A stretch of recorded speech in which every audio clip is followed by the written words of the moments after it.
us. Please welcome writer, director, S.S. Rajamouli.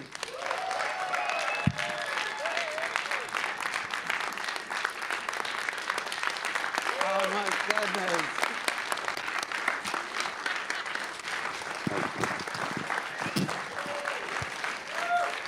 It's so joyful. Oh my goodness. Oh, it's such a joyful film. It's incredible. I wanted to ask you from the start, the fact that at the end you pay tribute to these historical leaders in India. When you introduce your film, you mentioned that it's not historical accurate and you're not interested in that. But at the end, you do bring history and you celebrate the Indian leaders. Yeah, that is what I did was I took a period of time in the lives of Komaram Bhim and Alluri Sita Ramaraju in which we don't know what happened to them. They left their homes when they were in their 20s, and for 2-3 years we don't know what happened to them. And they came back and they started fighting against the oppressors. We have the before history, after history, and we don't know what happened in between. So I made this tale, a fictional tale in that time period. But after that, India got independence in 1947, but unfortunately, both the heroes weren't alive by the time that happened. I didn't want to end the film in a sad note. I wanted to end it on a high note. So it's a kind of celebration. The end part is a kind of celebration that India attended its independence, and celebrating all the leaders who just fought against oppression, which basically represents the spirit of Alluri Sita Ramaraju and Komaram Bhim. That's why in the end you don't see them in their get-ups. You see in the normal get-up, but they're celebrating the spirit of not yielding to the oppressor. Wonderful. And the fact that we get to see you in the closing credits, how did that come about? It's so beautiful seeing you up there dancing and singing as well. Like I said, it was a celebration, not just for the characters in the film. It's a celebration for the audience. So whatever makes them smile, laugh a little bit towards the end of the film, we would do it. And yeah, it's nice to appear in the screen and say, hey guys, this is me who has done the film. Just in case you forget.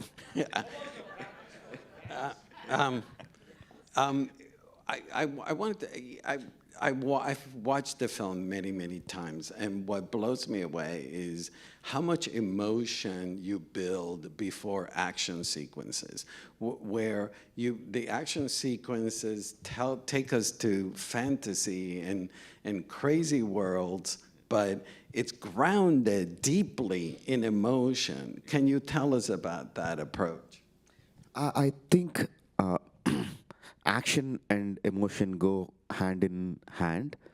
An action sequence which has a good ground build-up in emotion really gets enhanced or multiplied tenfold. I really believe that. I have been inspired by great filmmakers, by great films like Ben-Hur, Braveheart, all these films. And the reason why we feel those action sequences are so incredible is because the emotion that's built up before. And also, human beings can do extraordinary things when they are emotionally charged up. That we know in real life. We have seen that many times. So combine those both, and we have great action sequences. I really believe that has been my philosophy from the beginning. If I want an action sequence, there has to be a reason, an emotional reason, for that action sequence to happen on screen. Mm-hmm. Where, like, were you aware or expecting the audience reaction to all the action sequence. For example, I was watching when Beam comes to rescue Ram, and they have this incredible emotional impact connection, and then Ram is on his shoulders. The audience cheered and clapped, and you believed everything afterwards, but it was, you preceded it by this incredible emotional connection scene. Is that how you plan things? Yes, very much. When I start writing the scenes, when I imagine the visuals in my mind, I imagine them on a screen with a theater, with audience. Right, in my mind, I always imagine that way, and I imagine exactly when they would erupt at what dB they, what level of dB that they erupt. I imagine that in my mind, right, and I work towards achieving that. There is so much freedom visually in your films, and there is special effects and CGI used, but you never use CGI just to show off. It comes from organically from the story. Can you tell us about your usage of special effects? Visual effects, as we know, is a tool, like a camera or a background music. Even visual effects is a tool to convey our emotion to the audience. Nothing more, nothing less.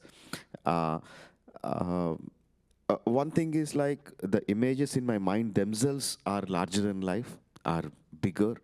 So I need this tool of visual effects to be to convey those, to bring in those images. So I essentially, once we establish in our mind that visual effects is a tool, not a character. Visual effects is not a character, then I think it will blend really well with the story, and it won't stand out. Only the emotion will carry forward, and it won't be on your face. Yeah, you should teach American filmmakers. You should go to the Marvel Studios and then a few things. I wanted to ask you about the Telugu, the fact that actually the version you guys saw is the original version. When it was released on Netflix and the movie theaters, it was in Hindu. Can you tell us about why was it the Hindu version is the one that we saw first, and the original, the one you created, was the Telugu language? That's a part of the crazy deal that went through in India. I made the film in Telugu version, my native language, but we have many film fields, and we have many audiences who speak only Hindi, only Tamil, only Kannada. So we dubbed our language into five Indian languages. And when it came to streaming, Netflix bought only the Hindi version, and there is another platform in India, ZEE5. I mean, it's available across the world. ZEE5 is available across the world, but people don't know that that platform exists. But Netflix, bought only the Hindi version. So, I grew up. I mean, I don't know a lot about Indian culture. I mean, I know about Indian films, but I grew up understanding the Ramayana and Mahabharata, Indian epics. Was that an influence to the film? a big influence for all my films, not just RRR.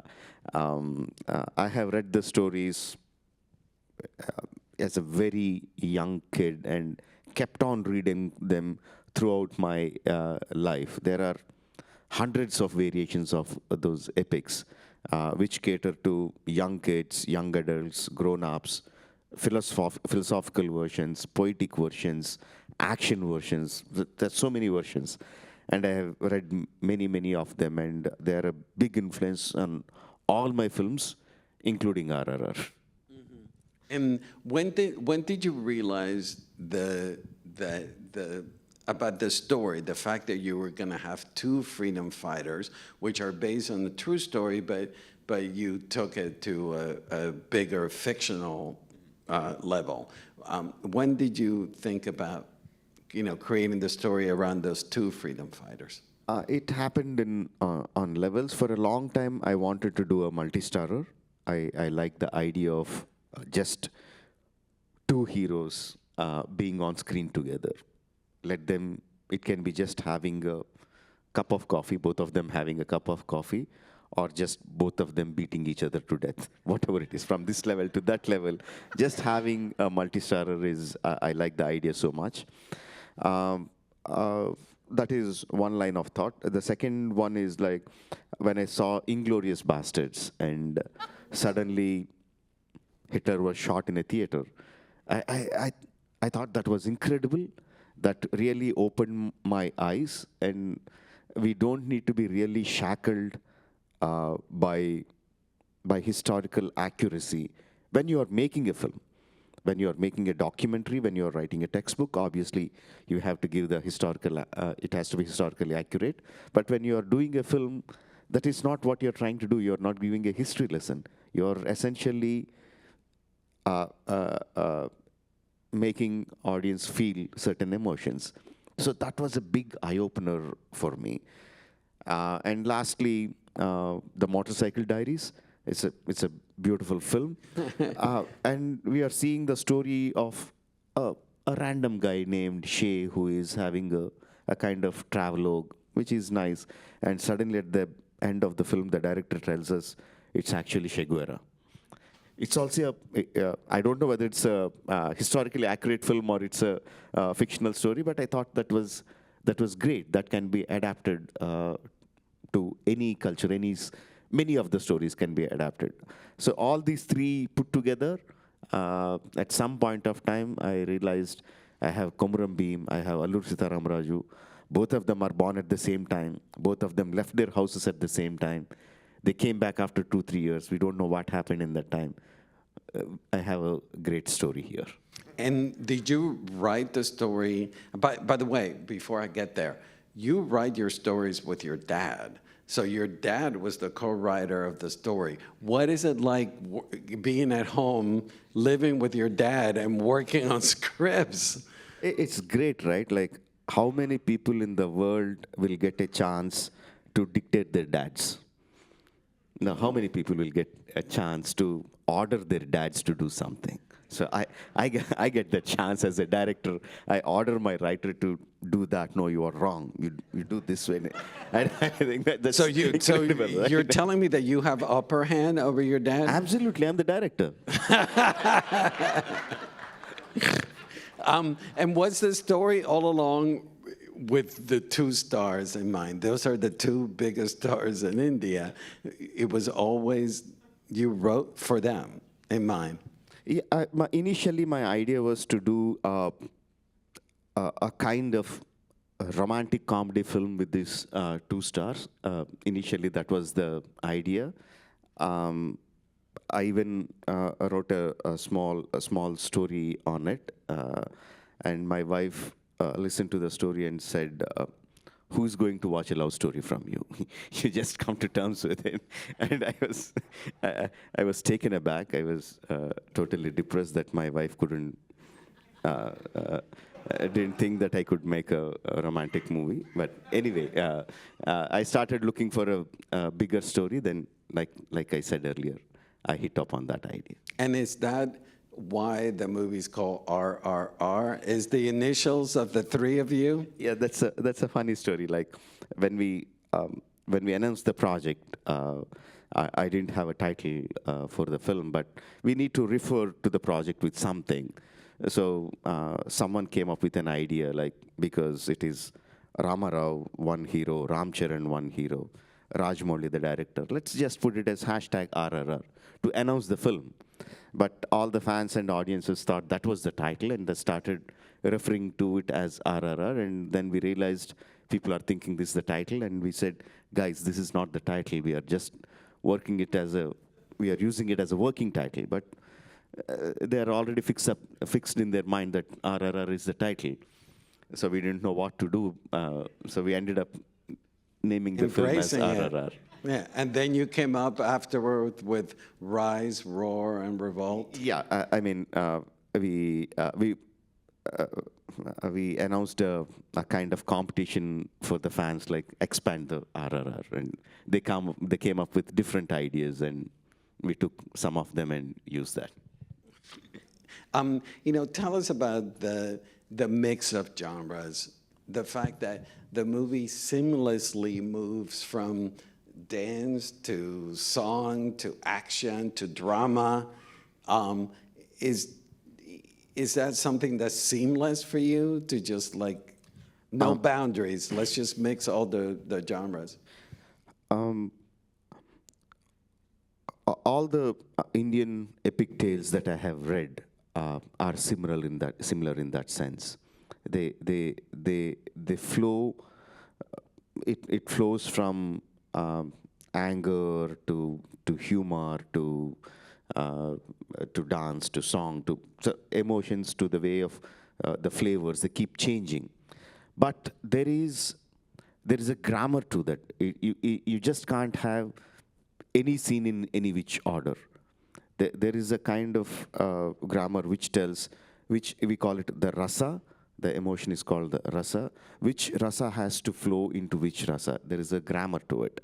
Okay. I'm not formally educated in that, but when I started working under my father as an assistant, I had the chance to work with many big writers. They used to discuss how it should be, do's and don'ts of how to travel from one scene to the other scene. So I learned from them on how to do it. Yeah. Indian stories essentially have all the ingredients in them in a story. Basically, we try to give something for someone in the whole family, whether it's a kid, whether it's a granddad, or the mom, dad, sister, whatever. Everyone should like something in the movie. That's the. But do you find yourself breaking those rules and expanding from it? I mean, first you need to know the rules to break them, right? So we understand the rules, and it's not that, okay, I want to break this rule. It doesn't happen like that. If we create something and it feels great to visualize or see or hear, even if it is breaking the rule, I don't mind it. I don't go about, let's break some rules now. Mm-hmm. Tell us about the different set pieces. I want to talk to you about when we first meet Ram, and he's in the barracks, and it's an incredible sequence where he jumps the fence and he starts fighting. It's spectacular. Was that when you and your dad were writing, that's how you visualize it, this big epic sequence? Yes, that's how exactly how I visualized it. The way we always write is that how are the audience going to watch it first time? What is the kind of emotion they're going to get when they watch it the first time? And also we think in terms about how are they going to feel when they watch it the second time. We always think in those. Your presumptions that people are going to watch it. Absolutely. I'm teasing you. Absolutely, no. I really feel the film that I'm going to do will be watched again and again, just because if they don't, I'm not going to get my money back for the kind of money that we are going to spend. So unless they watch it multiple times, we are not going to get it back. So we have to assume that they're coming to the coming and watching it second time. What happens is in the Ram's introduction, first time when you see, you just see the impossibility of it happening. One guy against 10,000 people, and it feels great. It looks great. And first time when you're watching, there is something behind this guy that is driving him. You exactly don't know what it is, but you understand with his expression that when he's beating the people, there is no anger in him when he's beating that people.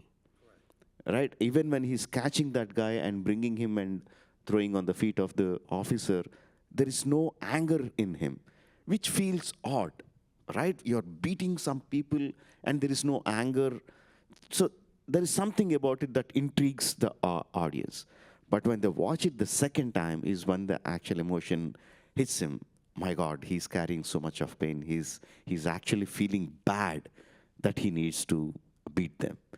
Right? It is a completely whole new experience when they You watch it think the that the second first time. time we watch it, because I was noticing the emotions, is it because we're caught up with the action and we're not paying attention to the emoting? Because I want to say, like the scene where Beam is being beaten, and I was swept away from the get-go. His anger, his frustration, his need to rebel, and it's a powerful scene. Can you tell us about designing and directing that scene? That for me is a beautiful scene in many ways. One of the most beautiful thing about it is the change of characterizations as we see them. Up until that point, Ram is the strong guy who is like very clear in his Right. path of what needs to be done. And when the moment came that he has to capture his own friend, uh, mentally he became soft. It was too much for him to take. And even though he's whiplashing his friend, you can see he's crying, he's becoming softer. He's a completely different person from what we saw until then, where he was like beating tens of thousands of people without Correct, blinking an yeah. eye. But here you can see that he's visibly getting crushed in his heart. He has become softer.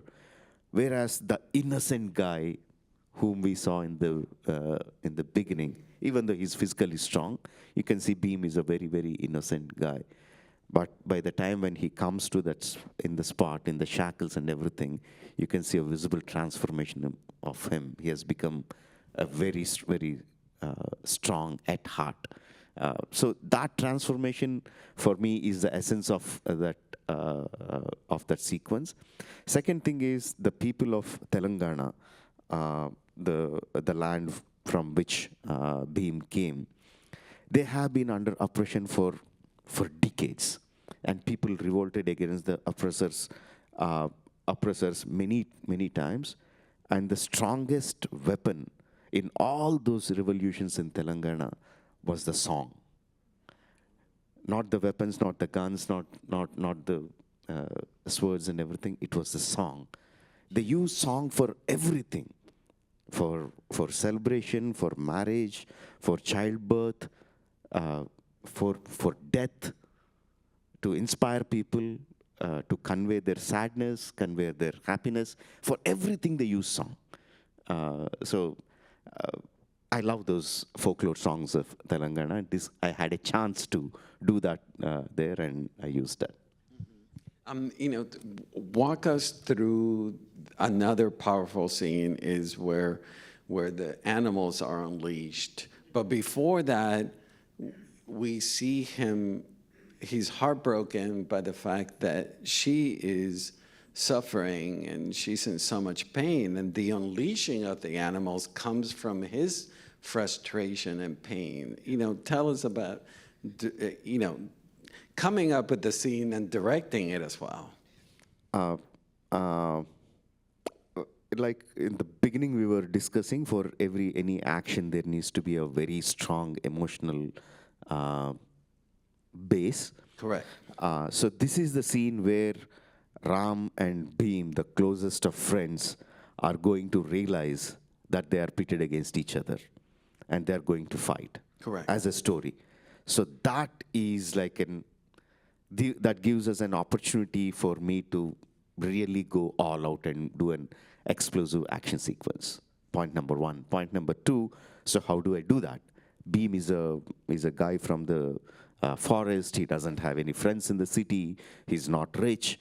And he's one guy and he has to go into this strong villain who has so much of strength. So how does he do it? So that question led me to, okay, he's a tribal. He has a close affinity with animals. Affinity in the sense he has been growing up with animals. He knows how to capture them. So what if he has captured a bunch of animals and let them loose on the people, which will create an havoc, and in the melee he can go get the girl and escape from there. That was his idea. So I thought, oh, fantastic, great idea. But now it comes, how do I open them? How do I unleash them? He can leave one by one into the crowd, but that is not a great visual. We need to have a great visual. Then this thought process led me into having a sequence of all the animals jumping out of cages, and in the middle of that is Beam with a couple of torches coming out. And a great visual, one of the most satisfying visuals in not just in the film, but in my career, I would say. Yeah, no, it's stunning. And the fact that normally I don't like CGI, I don't like special effects, especially I've already bad-mouthed Marvel, but you know, but in your world, the CGI animals are, it's mind-boggling because, you know, these are exotic animals. You're not going to have them in real life running around. Instead, you visualize them through special effects. You know, tell us about creating all those animals through VFX. So over the period of years, the visual effects have become so good in terms of creating the animations, the lighting, the fur, the muzzle movements of the animals. They have improved by leaps and bounds. But still, when I saw many of the films, I saw something was not right. And what I realized was we are not getting the speeds of the animals right. Because a tiger runs at 50 kilometers per hour. On the day of the shoot, because we don't have the tiger there, we are assuming the tiger travels so fast and making the actors react. And when this shot is given to the animator has to fit in the movements of the tiger within that space, which makes it look odd, which is way off. So for that sequence, what we did was we did the animation first. Even before one single shot was scanned, we have done the animation of all the animals. We pre-visualized what has to be done and made the actors act to the animation of the animals. You know, indulge me and tell me why. I love your slow motion that you incorporate into almost all the action sequences. I'd love to hear your logic behind the slow motion. I mean, filmmaking has given us a great opportunity of expanding the time or compressing the time. Correct. Right? That is what slow motion is essentially, that we have the ability to expand the thing. And I want the audience, if I'm giving some emotion to the audience, I want the audience to stay in that emotion for a certain amount of time. I don't want to hurry it. So that is the reason why I use the slow motion mostly for that. So when Beam is there with that water hose and Ram is there with all the firecrackers burning him, depicting fire and water, I want the audience to stay in that moment for a while. So the slow motions kick in. This was shot during COVID. Can you tell us what was that like from your, you know, you had 600 plus, you know, people working under you at the height of COVID.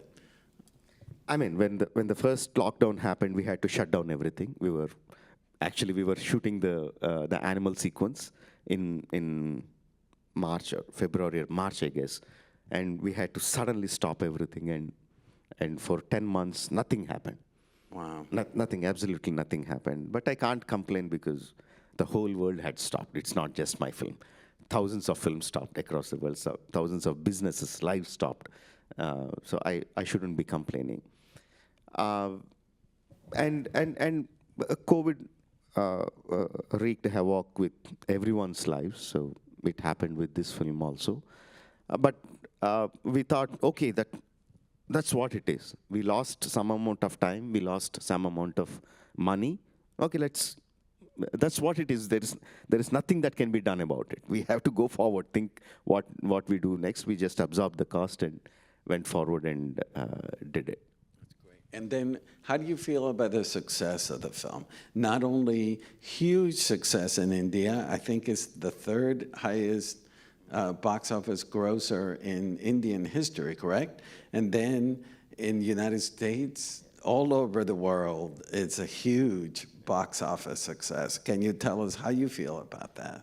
The first, when I make films for Indians across the world, in India and across the world, and when the first wave of success came, the first reaction is relief. Okay, because so much money has been spent, the money is coming back. Okay, relief. And second, when the appreciation started coming from, especially America, the first reaction was surprise. Like, why are these white guys and Americans, like, is it true? Or I think these might be the people who went to the theater along with Indians, right? So these are, then those tweets went into hundreds, literally into thousands, and we got appreciation from critics, from reviewers, from filmmakers, from actors, from story writers. And then the reaction was, okay, we did something big than we imagined. Imagine. I'm still trying to understand why you guys liked it. I know why Indians liked it, but I'm trying to understand why Americans and people across the world liked it. I had a little bit understanding why Japan liked it, because my previous film, Bahubali, did well there. I went there, I spoke to them. I had a little bit understanding why RRR is doing well in Japan. But why it is doing well in the Western world, I'm trying to understand. I think because people like good cinema. Obviously, that's that's true. So have you turned to your dad and said, Dad, sequel, come up with a story, now? No, it is the reverse. My father always says, let's work on a sequel. Like all my previous films, like the moment they become a successful film, he says, let's work on a sequel. So what do you think of this idea? What do you think of that idea? What do you think of this idea? He starts throwing ideas at me. Even with RRR, he did that in the beginning, but even though the ideas were good, I didn't find them to be really compelling, or really didn't feel like, oh, this is a great idea that it should be done immediately. But recently, as we were discussing, my father, my cousin, and myself, we are the core team, discussing, my cousin came up with an idea which I thought was really, really good. So I asked my dad to start developing it, but it is in a very, very initial stage. I have one more film lined up that I'm supposed to do. Yeah. But this is an idea. First, let's develop. But if it were to happen, the two actors will agree to join you again. I think so. Once the script is comes out as a great script, as we think it will do, they will. Well, as what a joy to have you here. Thank you so much. Thank you so much. Yeah. Thank you so much. Thank you. Incredible Thank you film. Thank you.